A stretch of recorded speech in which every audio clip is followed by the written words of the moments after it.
There was a lot of turmoil. There will continue to be turmoil, hopefully. And actually, I believe what will happen now is everything's going to amp up. I believe that not only will she be sad about her son, she's going to be enraged by her son. Hopefully she will let her son have it, because that needs to happen.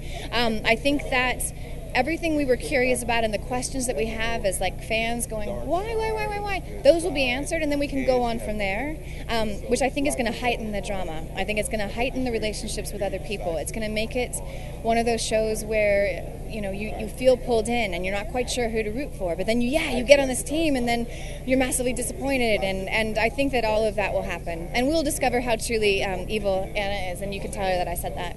I will. With the aftermath of the finale last season, where does the Resistance stand?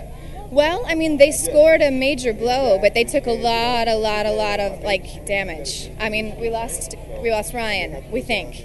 We lost Mark, so we think. I mean, we took so many hits but I think we also became stronger. And what's really interesting is that now Erica has a tenuous trust with Hobbs, and I like that, because I feel like he's a really strong player, and it might be really interesting to see what happens if they are actually trusting each other and able to work together. I think the two of them make a nice pair. Is this season really about the war, the beginning of the war? Absolutely. It's definitely the beginning of the war, and it's definitely something where what I had a hard time with in the first season, we sat around and talked about it so much, but I really feel like that had to set everything up, and I feel like that's what we've set up. We've done that, and now we're going to go from there, and I couldn't be more excited. There's nothing worse than putting me on a couch and putting a camera in my face. It makes me crazy.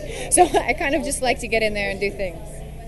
And the relationship with Lisa started to change. Made me happy. The relationship with Lisa, you started to sort of change a little bit and accept her a little bit more. Is that going to kind of continue this season? Oh, yeah, definitely. And I think as the character gets more and more jeopardy, and all the other characters get in more and more jeopardy, we're going to become far more erratic.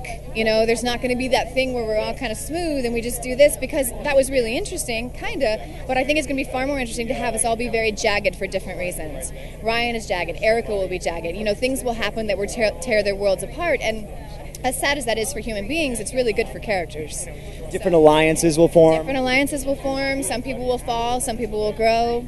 It's going to be pretty cool. And the show deals with so many political issues and real world issues. Is that part of what you really liked about the series coming into it? I didn't even really think about it, to be honest with you. I thought it was mainly dealing with religion. So I was excited. People kind of took such a political bent about it, but it certainly wasn't my intention. I mean, my politics are my own, but they're vastly different than what people thought the show was. Yeah, so it was actually really interesting to me.